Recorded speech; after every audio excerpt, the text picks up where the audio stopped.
Okay, so again, welcome everyone.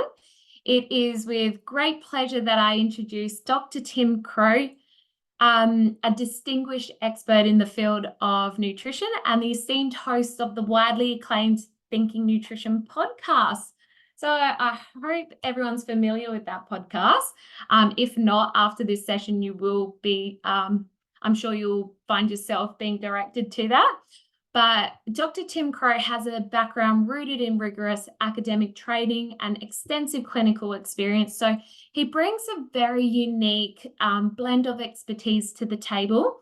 And as the host of the Thinking Nutrition podcast, Dr. Crowe hosts very thought-provoking evidence-based analysis of current research, and he continues to inspire and educate listeners of all walks of life. His efforts to combat nutrition myths and misinformation have had a huge impact on shaping the discourse surrounding nutrition and health. So his dedication to evidence-based practice has really earned him a very big reputation as a trusted source in the field. So in today's webinar, we are really honored to have Dr. Tim Crowe here, share his expertise and insights on dietary supplements for arthritis. With his wealth of knowledge and passion for advancing nutrition science, Dr. Crowe is sure to provide invaluable perspectives that will really deepen our understanding of dietary supplements in the context of arthritis. So please join me in extending a warm welcome to Dr. Tim Crowe. Mary, thank you so much for that kind introduction, and thank you to Arthritis New South Wales for the invitation to present and talk about nutrition and supplements. And thank you for so many people that have actually joined in live this evening, which is great to see. It's always nice to know there's a real living, breathing audience there on the other side of the screen. So dietary supplements and nutrition, and chatting to Mary before we went live, she said it's one of the biggest, most popular topics I get asked about at Arthritis New South Wales. So my aim tonight is to give you a bit of an overview of where we are at as far as the evidence goes for these supplements in treating arthritis. And I use that word evidence very strongly because I'm a career academic nerd. So I spent most of my career in medical research. So my bias I'm bringing to this today is very much informed by what the scientific evidence has to say. But I'll also acknowledge where personal experience can also play a role in evaluating some of these supplements. So first of all, as a preamble before tonight, everything I'm presenting tonight on supplements in osteoarthritis is for general information purposes only. So it should not be taken as an endorsement in any way that you should take any of the supplements I talk about. And any decision to take supplements should be in discussion with your treating healthcare professional. So your own unique individual circumstances can be considered. So just because these supplements are available at your local supermarket and chemist doesn't mean that you should go out and all buy them because I've spoken about them tonight. Tonight is about presenting the evidence, the pros and cons, for you to make an informed decision if you think any of these might be appropriate to you and your particular condition. Now, there's lots of supplements I could talk about, but I've chosen to spotlight just 5 of them tonight because I can't go into detail on all of them. And the reason why I've chosen these 5 is for 2 reasons. It's either a mixture of having very good evidence for having a benefit in arthritis, or also being very popular. And those 2 are not the same thing. Just because a supplement is very popular doesn't mean that it has lots of evidence it's going to be of benefit. So I've chosen 5 to highlight, and they're going to be the very popular glucosamine and chondroitin. Then I'll talk about curcumin, which is turmeric, fish oil, collagen, and the herb boswellia as well to finish off. But there are so many more I could talk about. Vitamin C, vitamin D, green tea, olive oil, pine bark, avocado, probiotics. There's probably a bunch more I could fit on this slide. So if your question at the end is, what about? Well, that's a valid question to ask. And I'll finish tonight by giving you some information of where you can find more information as being a credible source to determine if other supplements you hear being promoted for arthritis potentially could be of benefit for you. So just because I'm only focusing on 5, it doesn't mean that any of these other ones may not be of benefit. It's just that they're either not hugely popular or maybe the evidence isn't as strong. So I've just chosen 5 to talk about tonight. And at the very beginning, I was speaking that my bias tonight is talking about the scientific evidence. but your personal experience is just as valid. Because for every clinical trial that's been conducted involving thousands of people who are given a particular supplement for their arthritis, there are some people in that trial that do really well. There are some that the supplement has no benefit, and there's others that maybe get worse. So when we talk about a benefit of a supplement, it's just an average. Every individual in those clinical trials had different responses. So just because there's not strong evidence a supplement works, at an individual level, potentially it could work for you. So personal experience is valid. But also keep in mind that just because a supplement works for one person doesn't mean that you should take it because they've advised you to. And there's also this effect where if you have a lot of pain and stiffness from arthritis, and it's quite bad, you can potentially turn to a supplement to try and treat that condition. And you may find after taking it that it gets better. And as a human being, we say, well, clearly it was a supplement that was of benefit. When in fact, we know that many chronic illnesses go up and down in time. You have good days and bad days. When we have really bad chronic pain, we may turn to a supplement, we get relief, and we attribute it to the supplement, when really it was just a natural variation of arthritis. So bear in mind that even personal experience can be heavily influenced by just the normal day-to-day changes in pain and stiffness, as well as your own perception on if something is working or not. Because I could give you a placebo pill and not tell you, and instead say it's a very powerful drug to reduce the pain and arthritis. And if you believe that, you will likely get some benefit. So the placebo effect is quite strong. Fortunately, all of the clinical trials I'll talk about tonight, they are controlled so that we give a placebo to one group of people as well as a supplement to another group to try and get rid of that placebo response. So to recap, just because we have clinical trial evidence doesn't mean it's going to work or it won't work for you. So your personal experience is valid, but also realize that as a human being, we have inherent biases. We have placebo effects. We have the expectation that something was of benefit when in fact it did nothing. Just the pain and stiffness in your joints just got better on that particular day. So try and keep all those things in mind when you're evaluating if a particular supplement is of benefit for you. And there's many different forms of arthritis, but really the big ones I'll be focusing on tonight are going to be osteoarthritis and rheumatoid arthritis. So osteoarthritis, clearly a condition of wear and tear. Rheumatoid arthritis, more of an immune response. But the symptoms between many forms of arthritis are the same. Joint stiffness, pain, swelling, a decreased range of movement, and higher degree of symptoms in the morning. So the symptoms are very similar, but how we might attack those particular causes of the arthritis can be different. So let's launch in the first of the 5 supplements, glucosamine and chondroitin. You can go to your local chemist, you can go to your local supermarket, and you will find glucosamine and chondroitin supplements on the shelf. They are hugely popular. So what are they?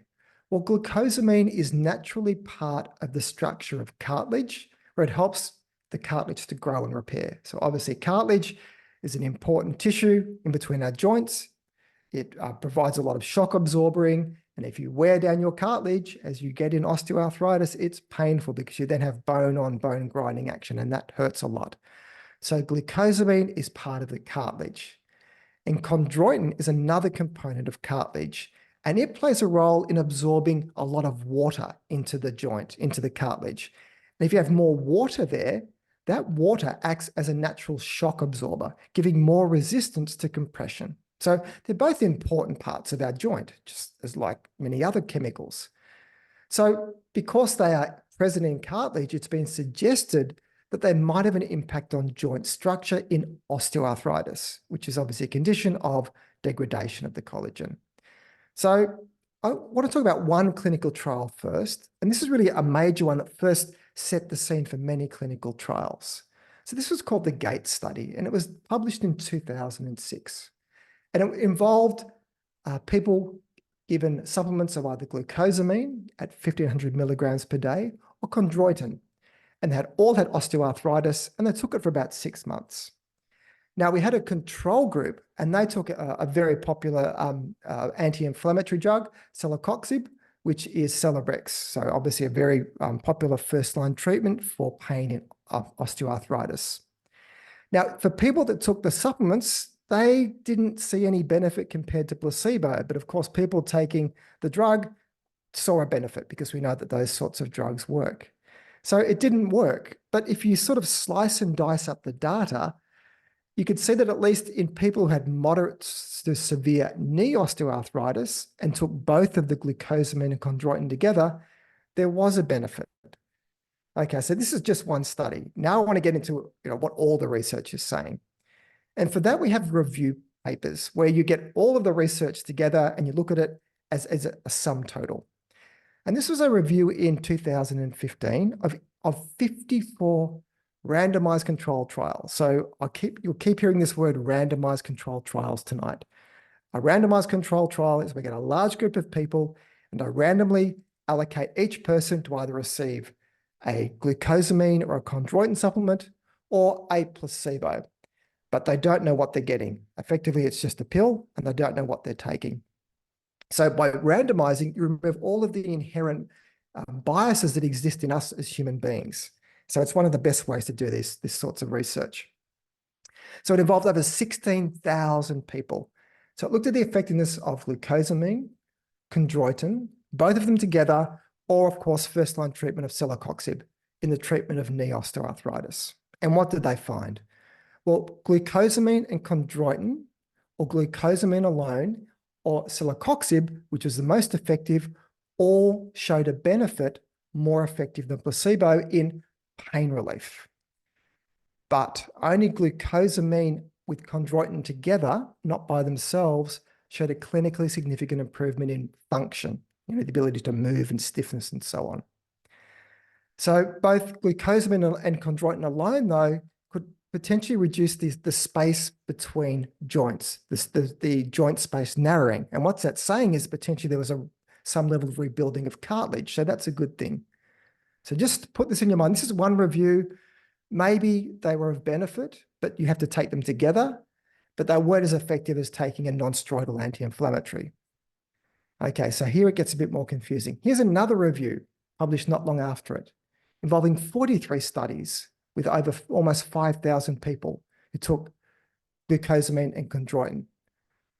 And all they could show was that there was a moderate benefit of chondroitin, either taken alone or with glucosamine only on pain, not on function. Another review in 2018 involved 30 randomized trials, looked at the effectiveness of glucosamine, chondroitin, or the two together. And it could show that chondroitin this time could alleviate pain symptoms and improve physical function compared with placebo. But glucosamine was only effective for stiffness. So if you're a bit unsure what I've just said, then you're not alone, because each study gives slightly different conclusions depending on what sort of research is used. It is definitely not clear-cut that it will be of benefit for everybody. So probably the best we can say is that while some studies have shown a benefit, other studies don't show a benefit. But it's likely that glucosamine and chondroitin may have a small to moderate effect in reducing pain from osteoarthritis, but everybody's mileage will be different because those trials clearly showed that the benefit was very mixed depending on what sort of people were in the trial. And very few of the trials showed that the supplements were superior to a non-steroidal anti-inflammatory drug. But there was some evidence that it could slow down cartilage breakdown. So it's not enough to say it didn't work. There was some benefit, but it's not a standout benefit that you'd throw your medication away and you'd be, free of osteoarthritis for life. It was not, a huge benefit. But for some people, it could be a small benefit. And if it's a small benefit for you, well, that's a good thing. What sort of doses were used? For glucosamine, 1,500 milligrams of glucosamine sulfate was the most common dose. And for chondroitin, it was 800 to 1,200 milligrams of chondroitin. So that gives a ballpark of what sort of doses. For anyone who's thinking of trialing these, first of all, the supplements are considered very safe and side effects are rare. And when they do pop up, it's typically upset stomach, nausea, potentially heartburn, diarrhea, and constipation. There is a risk, though, that they could interfere with blood thinning medication such as warfarin or Coumadin. And potentially for people with diabetes, it could affect your blood sugar levels. So you should certainly speak to your doctor first if you're thinking of taking particularly glucosamine. And because most of the supplements are made from the shells of shrimp or lobsters and crabs, be aware if you have a shellfish allergy, then you should be very careful about taking these supplements because they will likely be coming from this source and that could trigger an allergy. So there's a little fact sheet on chondroitin and glucosamine. For anybody to claim that they are miracle supplements for everybody, that they should take them, is really, well, speaking from the left field. The evidence, and there are dozens and dozens of clinical trials, say that it will probably have a small benefit for some people, but they're not standout successes. If you're thinking of trialing them, you could consider giving it a go for a period of time, if it fits within your views, and obviously being aware of the indications of where it could be harmful. So that's glucosamine. Now we'll move into turmeric or curcumin. So turmeric is the spice, and it comes from the same family as ginger, and obviously it's been used in traditional cooking for thousands of years. And what gives turmeric its yellow color is a compound, or at least a family of bioactive compounds called curcumin. So curcumin and turmeric are used interchangeably, but turmeric is the spice. Curcumin is really the active ingredient that explains a lot of the anti-inflammatory benefits of taking turmeric. So it's the curcumin that has anti-inflammatory properties. So for many supplements, it will just be curcumin that you could buy off the shelf, and that's been isolated from the turmeric to increase the dosage of the curcumin. All right, is it of any good? Will taking this potent anti-inflammatory substance be of benefit for your arthritis? Again, I'm just going to go straight to big reviews to give you the bottom line summary. And this was a 2016 review of 15, again, randomized controlled trial, so probably the highest quality sort of research to do, which looked at turmeric extracts and also curcumin in osteo and rheumatoid arthritis. And there was an indication there was a benefit for curcumin at a dose of about 1,000 milligrams per day that could reduce joint pain and stiffness and improve function. But there was a small number of studies, and each study only had a small amount of people in them. So of course, we probably need bigger studies from here.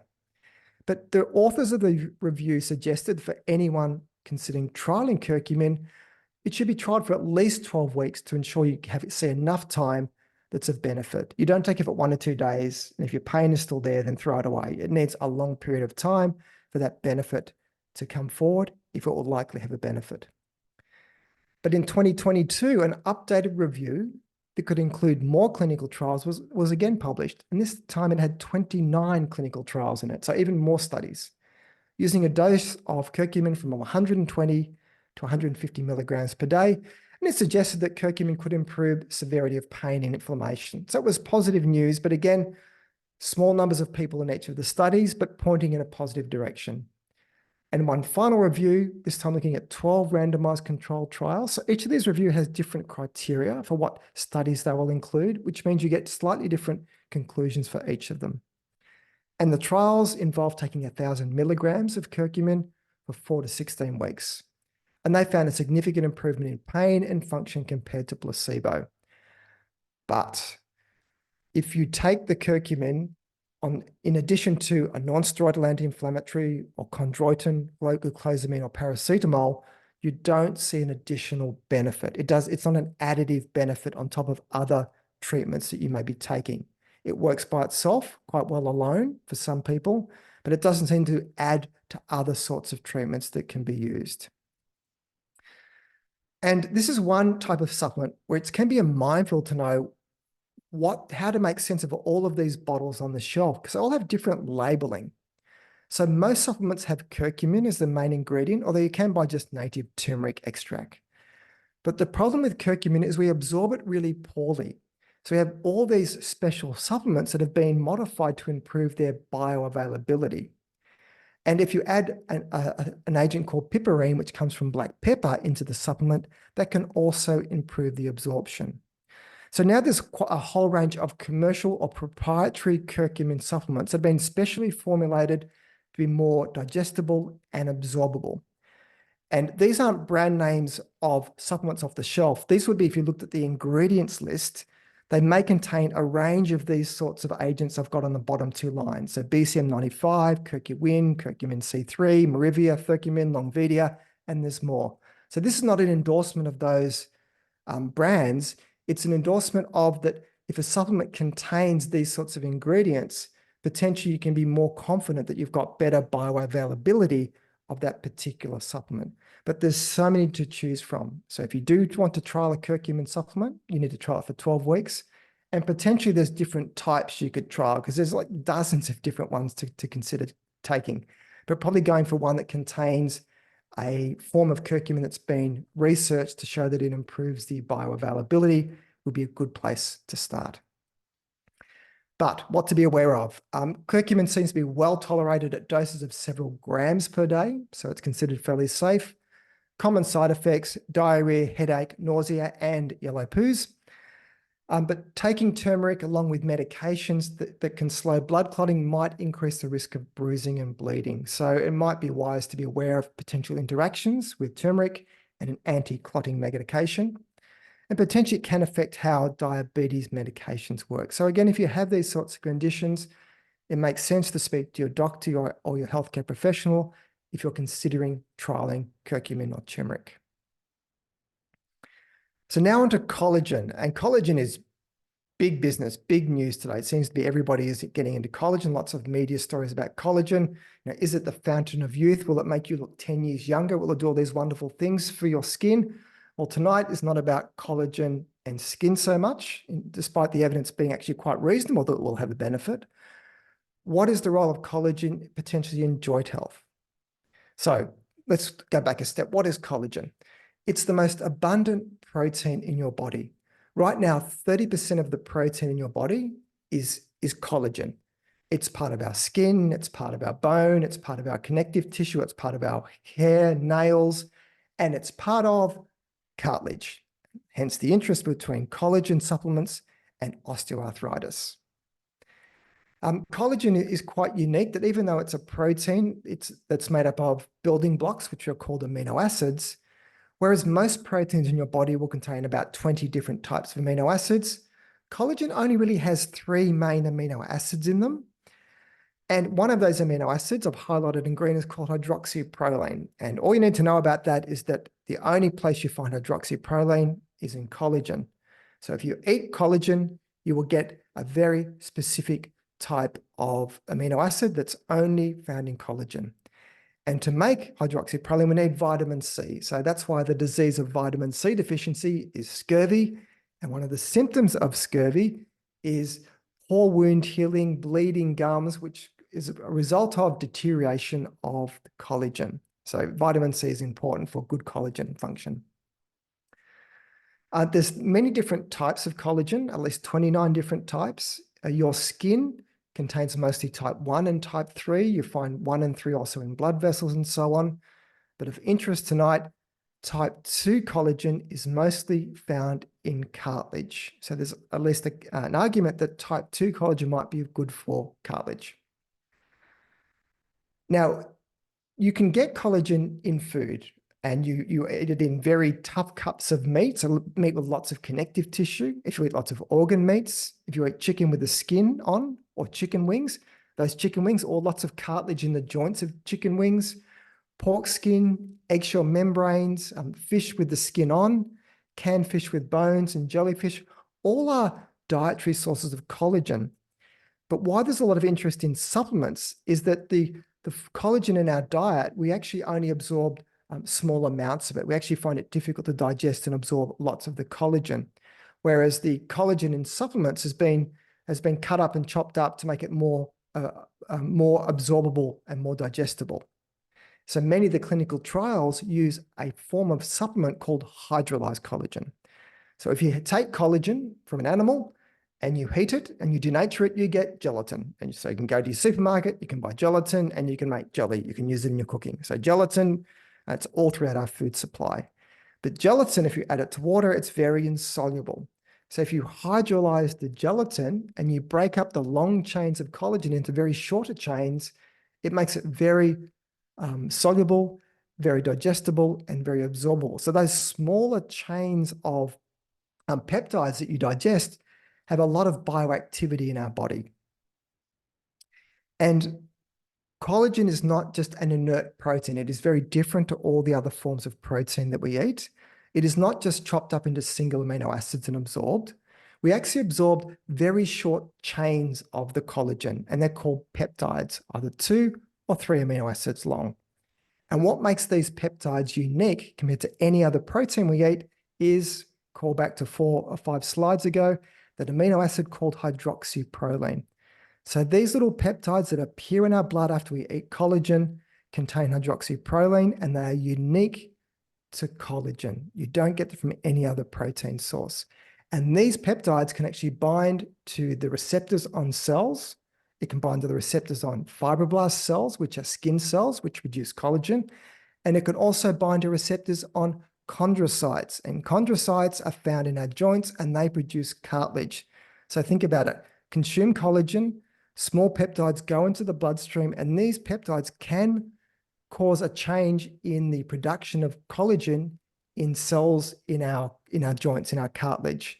So we can actually see increased collagen production. So there's a plausible mechanism why a collagen supplement could be of benefit compared to other protein supplements.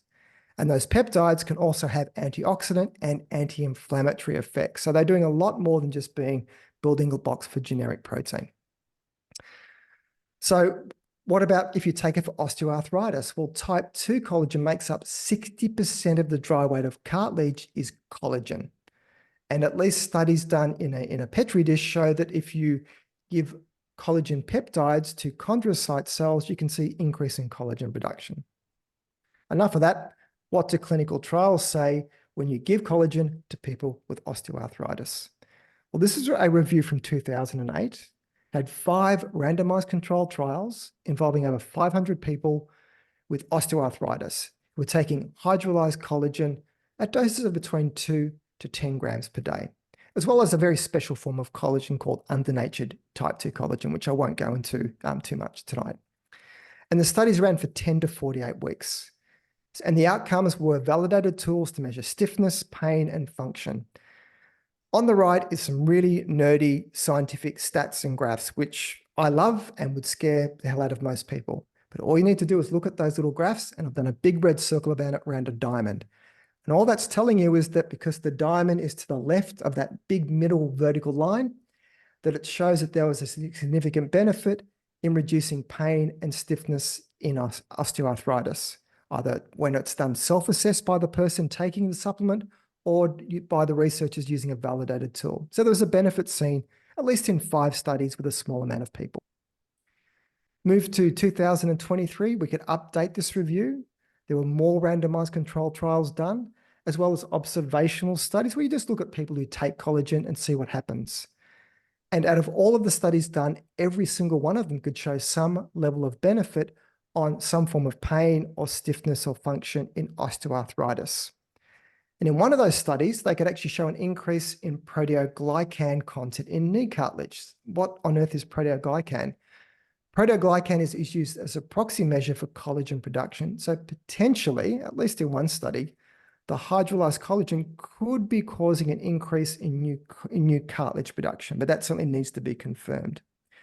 So overall, there seems to be a signal for a benefit, but even with the number of studies done, it's only a small amount of people, but it's looking positive that the hydrolyzed collagen could have a benefit. That's hydrolyzed collagen.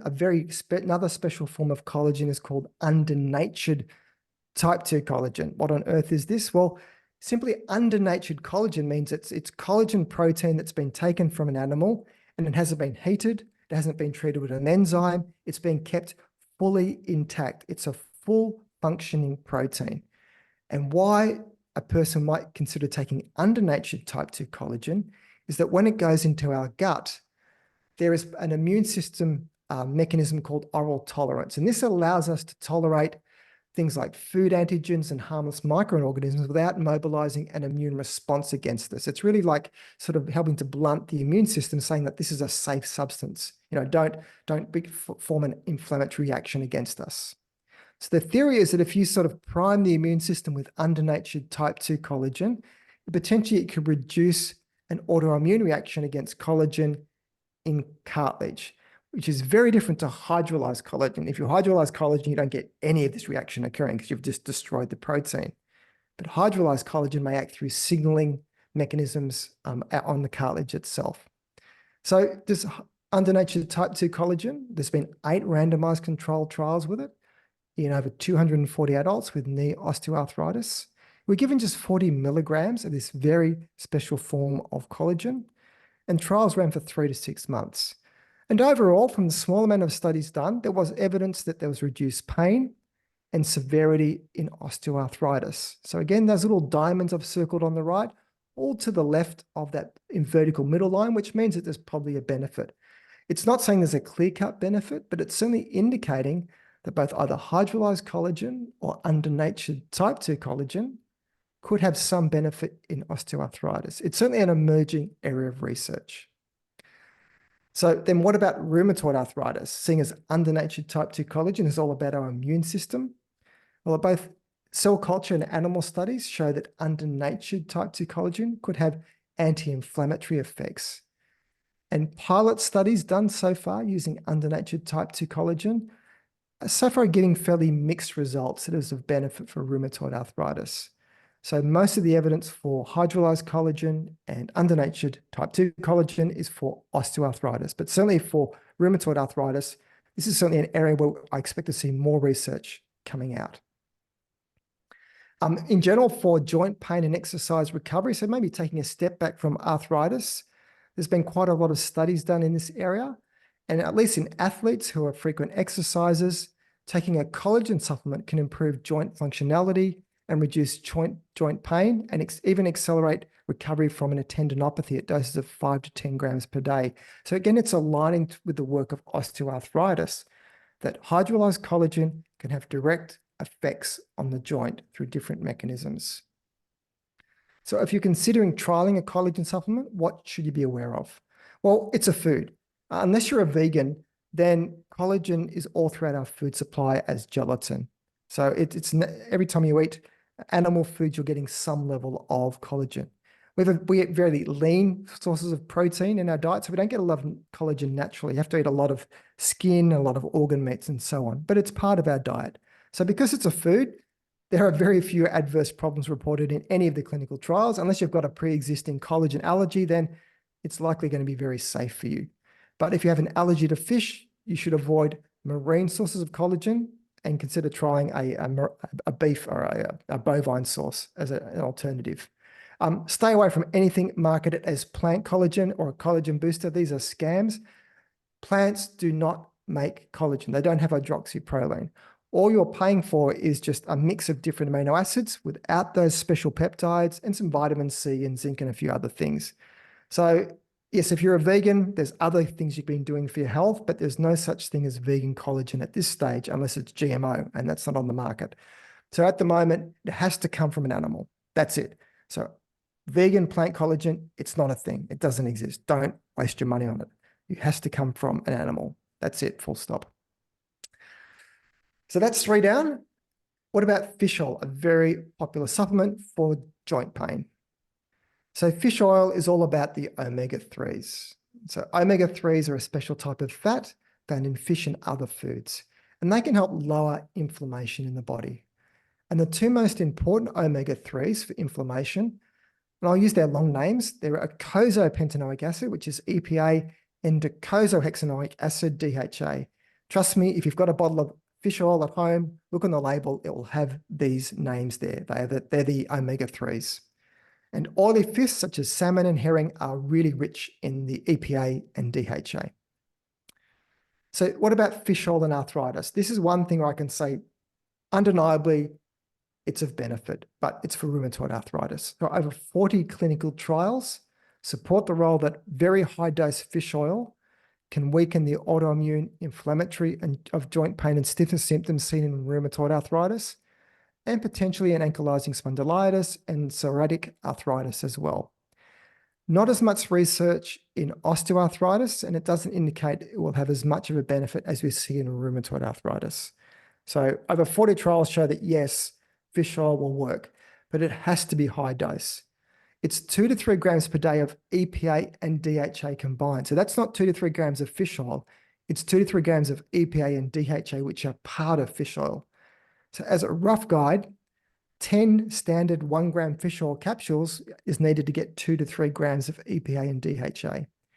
And you have to take it for 2 to 3 months before you see a favorable benefit. So it's very high dose of EPA and DHA. Or you could eat oily fish. So here's a bit of a list of different types of fish and their levels of EPA and DHA combined. So some canned salmon sardines gives you 1,500 milligrams of EPA and DHA. So 2 of those cans will get you up to that dose required. Atlantic salmon, lots of EPA and DHA, gemfish, canned salmon, and so on, all can be good sources. But to get to the level needed for a treatment effect in rheumatoid arthritis, it's either going to be a lot of fish or fish oil capsules.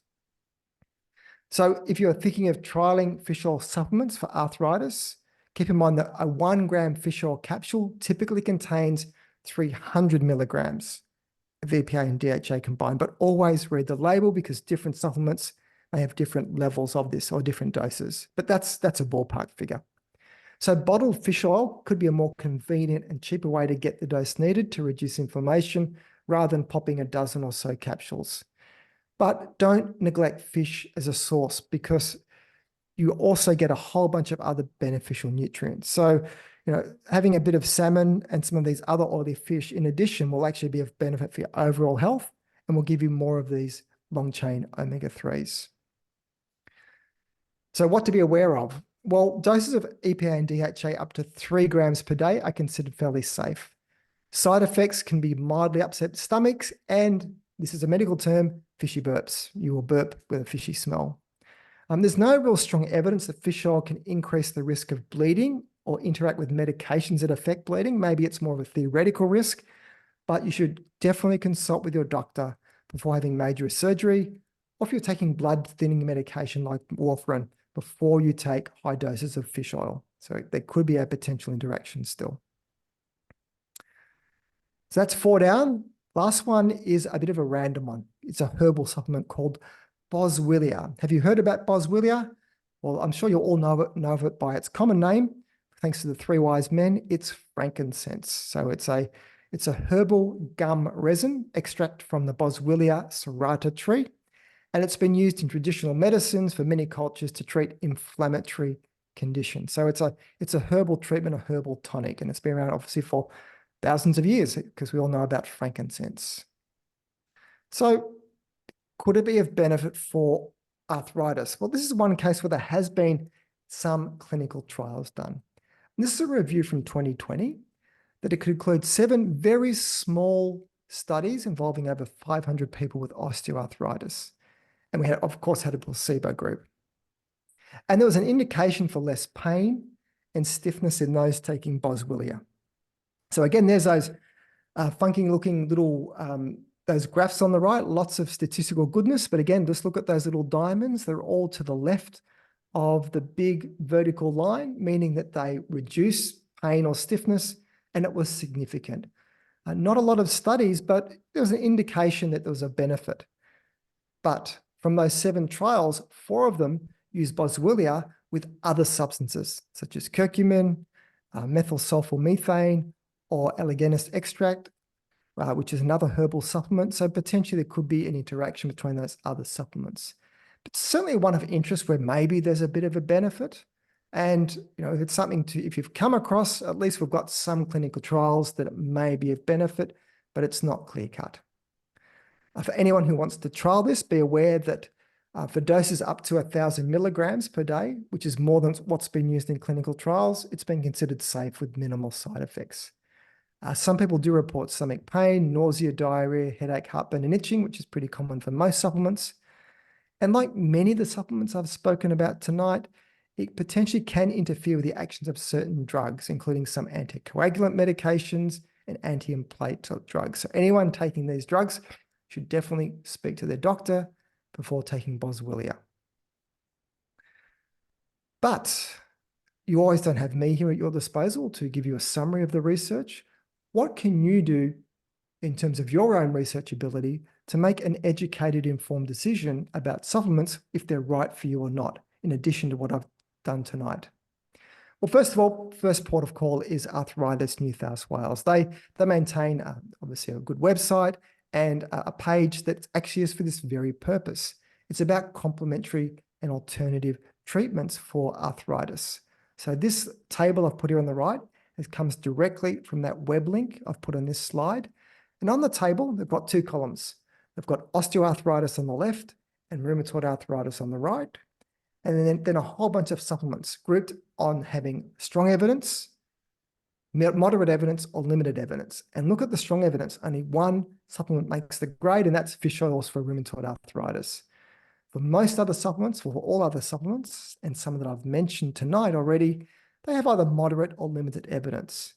Now, the thing about research is that it never stands still.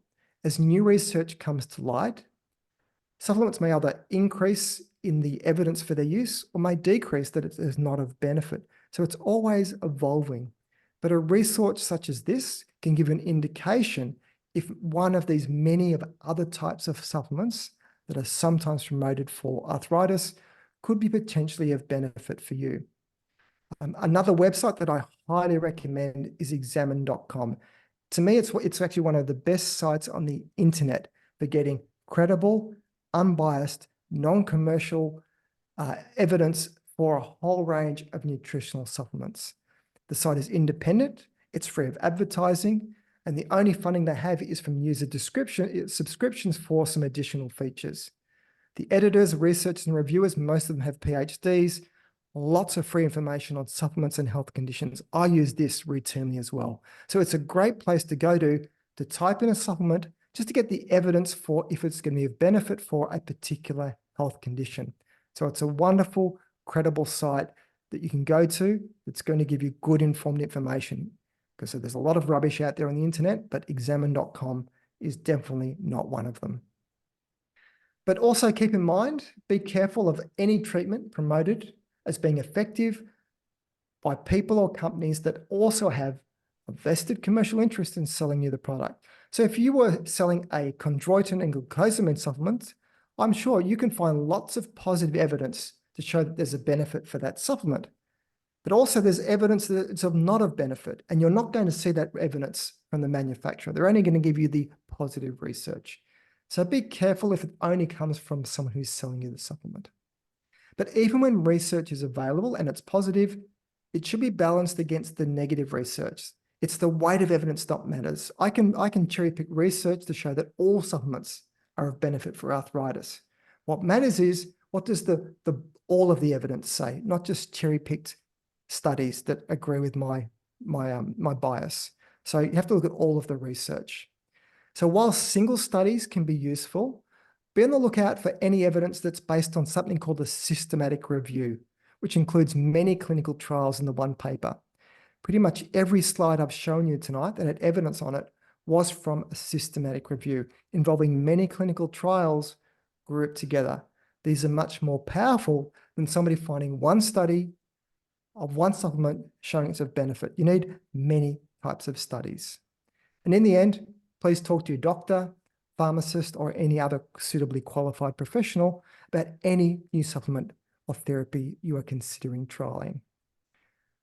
Thanks very much for your attention tonight. I'm very easy to track down on social media, my website, my podcast, which I've covered a lot of the things I've spoken about tonight, particularly collagen and curcumin are all podcast episodes that I cover. So lots of nutrition information for a whole range of conditions. And I'm not selling you any supplements or anything whatsoever. This is all just scientific evidence made available for the general public.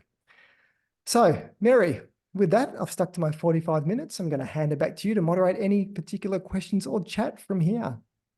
I guess before we get into questions, I really want to thank you for the insight and the knowledge that you've shared with us tonight. So it's really evident to us as to why you are one of the leading research experts in this space. I mean, it can be really confusing. It's very convoluted. And like you said, this research never stands still. So it's always evolving. It's like, how do we keep up with this? So I hope the audience here tonight understand that what you've shared is very evidence-based. It was very thorough. And so I hope people listening in were able to take away why it's so important to make sure that you're getting your nutrition information from credible sources and you're being critical when it comes to your healthcare and really making informed decisions. And so we've had a few questions here pop up in the chat box, and so I'll do my best Over to to you. kind of thematically organize them for you. But we actually had a good one, and why someone asked, is it ever too late to start supplements, even if you're at that more severe stage of osteoarthritis? Oh, that's an excellent question. So I'll preface this as saying that any decision should be with your treating doctor, because if you've got a very advanced arthritis, then of course you've had a long level of treatment. For many of the clinical trials, they include a whole range of people with either early osteoarthritis or very severe osteoarthritis have had for a long period of time. So it really says that there's probably no optimal time to be taking it. At any particular time, it could be of benefit. Most of the benefits seen with supplements are to do with reducing pain and stiffness, but there is an indication that for some supplements, if taken earlier on, that may help actually slow down cartilage loss. So of course, that might be a little bit, the bus has already left if you're at very advanced stage, but in an early stage, it may be of benefit.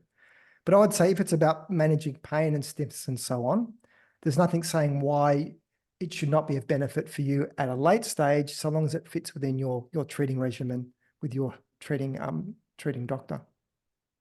And it's actually interesting on that point is that, even though there are small benefits that are able to come from taking some of these supplements, when you compare the safety profiles against your more conventional medications like NSAIDs, how do you think they stand up? So when I look at for most of the supplements, and glucosamine and chondroitin is a good example, none of the studies showed that they were superior to taking an NSAID.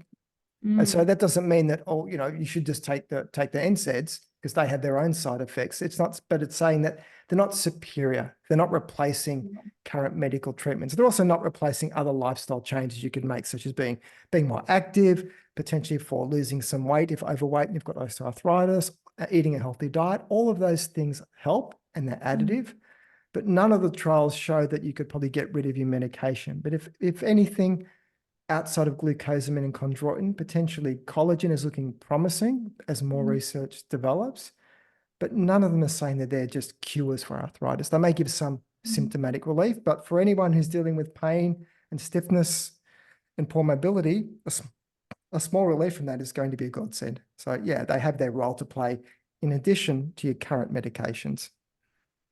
Excellent. So there have been some people who have mentioned that they've tried supplements that have been bolstered on social media. And I don't think this is actually a unique experience. Yeah. I'm sure there are so many people here who've seen an ad or seen a message that this is going to be incredible and cure our arthritis.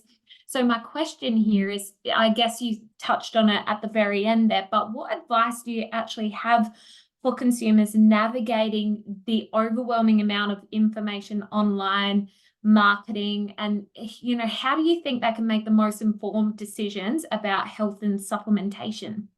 So pretty much my last 2 or 3 slides gave you the summary of what you need to be knowing. First of all, realize that anyone who's selling you the product has an agenda. If there was clear evidence that any of these work great for everybody, I'd be telling you about it. I'm not paid off by big pharma. There's not big conspiracy. If they really work that well, people like me and you, Mary, talking about it and saying people should take it. But fish oil is the only one we can say that, yep, it's going to be a benefit for rheumatoid arthritis. For most of the others, really the jury's out, it's of benefit. So it can be a small advantage for some people, but if it's being promoted through social media, you're just getting a very positive personal story. But we're human beings. And while facts tell, stories sell. So we connect with a powerful story of somebody taking a supplement who's then free of pain from their arthritis. We want to be that person, and that's what attracts us to that particular supplement. Knowing that your mileage is going to be very different to what's being promoted from a person's individual experience. And the other thing through social media, if you're buying supplements, generally they could be more expensive, particularly if it's branded from a particular Instagram influencer or it's coming with a subscription program and it's coming from overseas. Many of these supplements, you can buy them very cheaply if you take your time and research them properly. You don't need to go through an Instagram influencer to get hold of them. Very well said. And I'm sure that it kind of applies to when we're talking about how to go about selecting an appropriate supplementation for ourselves, like, selecting between hydrolyzed collagen, undonatured collagen. We didn't realize how many types of collagen there actually were until now. And even with finding the appropriate dosage to actually achieve that therapeutic benefit that's being claimed. And so, are there any existing guidelines that exist to your knowledge around this? Not at a national level that I know of. So it just has to be ensured that if it's coming from a credible source. But because we don't have strong evidence for many of these, we don't have strong guidelines, with the exception, as I'll say again, fish oil for rheumatoid arthritis. That's pretty clear. We have clinical practice guidelines for using that. But for the others, no, not at that stage yet. What I've given you tonight for my 5 profiled supplements certainly are within the range of what I consider therapeutic and safe doses to be using. You don't need to be taking more than what I've outlined. Excellent. And just a final question, I guess, in terms of the role that diet plays in supporting the effects of dietary supplementation. It's good to see some people picked up on those links between vitamin C and collagen and piperine and curcumin. All that's related. Are there any specific foods or nutrients that people should be focusing on in terms of incorporating into the diet to enhance those therapeutic benefits? Yes, plants and lots of them. Yeah. I'm not saying be a vegan, but the problem in Australia, we eat lots of highly processed food. Some of the best health benefits come from having a wild, varied diet with foods in as close to the natural state as possible. And all plants deserve the title of superfood. There's no stand-up ones. They're all good for us. So if you're eating a diet that doesn't have a lot of overly processed food, that's food you mostly cook at home, that's mostly plants, you'll be doing your health the world of good, ensuring you're getting a bit of everything, but not too much of anything. But there's no standout nutrient in a diet that will give you lots of benefits, probably with the exception, again, of fish oil, but that's a very special case. Most other, you'll get plenty of vitamin C from eating an orange. You get plenty of other nutrients from having a wild, varied diet. You get plenty of vitamin T as long as you stay active in the sun. You don't need to worry too much about them. But if you don't have that foundation, then supplements are really just plugging some leaks in holes of a dike where there's way too many holes for your 10 fingers to go into. So get the foundations right first, then think about supplements. There is very good reason as to why there's a lot of hype around plant-based foods, I'm sure, and we're always trying to advocate for good diets. We know that they can always certainly improve. Now, I think we have a lot of questions coming in regards to other supplements outside of the realm that we covered tonight. So I'm going to encourage everyone that if you are interested in more information, definitely go to the Thinking Nutrition podcast that Dr. Tim Crowe facilitates. He has so much information on there, and it's very impartial. It's very informative, and I want to thank you again tonight for the session and the information you've shared with us. I'm sure everyone here is very grateful and found this session very interesting. Wonderful. Thanks very much for the invitation, and thank you everybody for joining us live this evening. You actually made it in good time. Thank you, everyone. Any questions, feel free to direct them to my email as well. I'll plug it into the chat box if you want to follow up with any more questions that come to mind. So feel free to save that, and we'll leave the recording here.